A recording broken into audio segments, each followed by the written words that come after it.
Karena itu, kalau kamu dibangkitkan bersama dengan Kristus, carilah perkara yang di atas, di mana Kristus ada, duduk di sebelah kanan Allah. Pikirkanlah perkara yang di atas, bukan yang di bumi. Sebab kamu telah mati, dan hidupmu tersembunyi bersama dengan Kristus di dalam Allah. Apabila Kristus yang adalah hidup kita menyatakan diri kelak, kamu pun akan menyatakan diri bersama dengan Dia dalam kemuliaan. Karena itu, matikanlah dalam dirimu segala sesuatu yang duniawi, yaitu percabulan, kenajisan, hawa nafsu, nafsu jahat, dan juga keserakahan yang sama dengan penyembahan berhala. Semuanya itu mendatangkan murka Allah atas orang-orang durhaka. Dahulu kamu juga melakukan hal-hal itu ketika kamu hidup di dalamnya. Tetapi sekarang, buanglah semuanya ini, yaitu marah, geram, kejahatan, fitnah, dan kata-kata kotor yang keluar dari mulutmu. Jangan lagi kamu saling mendustai, karena kamu telah menanggalkan manusia lama serta kelakuannya, dan telah mengenakan manusia baru yang terus-menerus diperbaharui untuk memperoleh pengetahuan yang benar menurut gambar Khaliknya. Dalam hal ini tiada lagi orang Yunani atau orang Yahudi, orang bersunat atau orang tak bersunat, orang barbar atau orang skit, budak atau orang merdeka, tetapi Kristus adalah semua dan di dalam segala sesuatu. Karena itu, sebagai orang-orang pilihan Allah yang dikuduskan dan dikasihinya, kenakanlah belas kasihan, kemurahan, kerendahan hati, kelemah lembutan dan kesabaran. Sabarlah kamu seorang terhadap yang lain, dan ampunilah seorang akan yang lain. Apabila yang seorang menaruh dendam terhadap yang lain, sama seperti Tuhan telah mengampuni kamu, kamu perbuat jugalah demikian. Dan di atas semuanya itu, kenakanlah kasih sebagai pengikat yang mempersatukan dan menyempurnakan. Hendaklah damai sejahtera Kristus memerintah dalam hatimu, karena untuk itulah kamu telah dipanggil menjadi satu tubuh, dan bersyukurlah. Hendaklah perkataan Kristus diam dengan segala kekayaannya di antara kamu, sehingga kamu dengan segala hikmat mengajar dan menegur seorang akan yang lain, dan sambil menyanyikan mazmur dan puji-pujian dan nyanyian rohani, kamu mengucap syukur kepada Allah di dalam hatimu.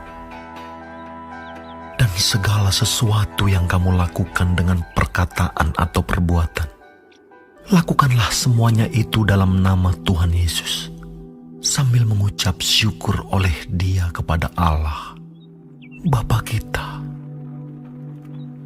Hai istri-istri, tunduklah kepada suamimu, sebagaimana seharusnya di dalam Tuhan. Hai suami-suami, kasihilah istrimu, dan janganlah berlaku kasar terhadap dia. Hai anak-anak, taatilah orang tuamu dalam segala hal, karena itulah yang indah di dalam Tuhan.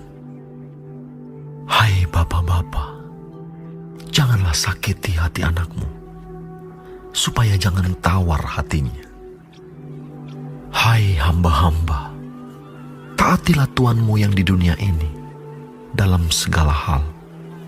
Jangan hanya di hadapan mereka saja untuk menyenangkan mereka, melainkan dengan tulus hati karena takut akan Tuhan. Apapun juga yang kamu perbuat, perbuatlah dengan segenap hatimu seperti untuk Tuhan dan bukan untuk manusia. Kamu tahu bahwa dari Tuhanlah kamu akan menerima bagian yang ditentukan bagimu sebagai upah. Kristus adalah Tuhan dan kamu hambanya. Barang siapa berbuat kesalahan, ia akan menanggung kesalahannya itu, karena Tuhan tidak memandang orang.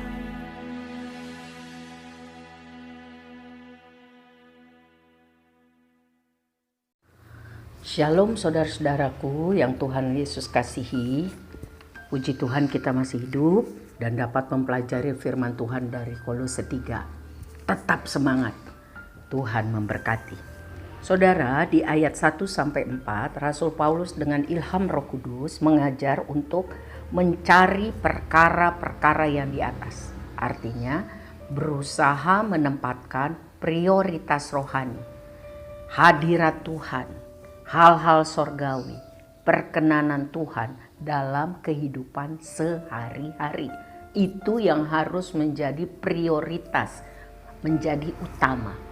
Jadi, jika Tuhan Yesus memegang otoritas, memerintah di dalam kehidupan kita, Dia akan mengarahkan hati dan pikiran kita. Sehingga tidak ada ruang, tidak ada celah untuk kesenangan atau keinginan dosa atau hal-hal duniawi yang tidak pantas, yang menyedihkan hati Tuhan, karena kita rindu untuk hidup menyenangkan hati Tuhan. Hal-hal apa yang menyedihkan hati Tuhan? Cinta akan uang atau materialisme, hidup dalam porno, sensualitas, hidup dalam kemunafikan, dan lain sebagainya. Seperti hidup dalam kepahitan. Tuhan menolong saya dan saudara karena Dia adalah pemegang otoritas tertinggi dalam kehidupan untuk kita bisa hidup setiap hari menyenangkan hati Tuhan, mempermuliakan namanya. Amin. Selanjutnya di ayat 5-17 Rasul Paulus menjelaskan cara hidup orang Kristen untuk siap menyambut kedatangan Kristus Yesus yang kedua kali. Yaitu yang pertama, harus mati terhadap dosa percabulan, dosa kenajisan, hawa nafsu, nafsu jahat, hal-hal yang menyimpang secara seksual tidak sesuai dengan jalan Tuhan. Juga keserakahan yang sama dengan penyembahan berhala. Kemarahan, tidak bisa mengampuni, geram, kejahatan, fitnah, kata-kata kotor, dan dusta. Kalau saya dan saudara mau siap menyambut kedatangan Tuhan Yesus yang kedua, hal-hal tersebut harus dimatikan di dalam nama Tuhan Yesus. Yang kedua, bila kita tergoda untuk berbuat dosa, ingat bahwa suatu hari kelak kita harus berdiri di hadapan tahta pengadilan Tuhan untuk mempertanggungjawabkan semua perbuatan kita. Yang ketiga, buanglah segala kebiasaan jahat, hal-hal amoral, kehidupan lama, dan kenakanlah kehidupan manusia yang terus-menerus diperbaharui di dalam Yesus Kristus, untuk lebih serupa dengan karakter Tuhan Yesus. Karena hidup orang-orang percaya kepada Kristus seharusnya menjadi saksi Kristus bagi dunia dalam hal kasih, dalam hal iman, dan dalam hal pengharapan. Yang ketiga, untuk bisa hidup serupa dengan Kristus itu adalah proses seumur hidup. Diperlukan dari kita kerelaan untuk terus dilatih, dibentuk, diperbaiki, dievaluasi sampai selaras dengan kehendak Tuhan. Tuhan Yesus menghancurkan semua penghalang dan menerima semua orang yang mau datang kepadanya. Jadi saudara, kita juga harus sabar dengan sesama kita, orang percaya yang sedang dibentuk, diproses, dievaluasi oleh Tuhan Yesus Kristus melalui karya Roh Kudus di dalam kehidupannya. Kita harus saling mendoakan.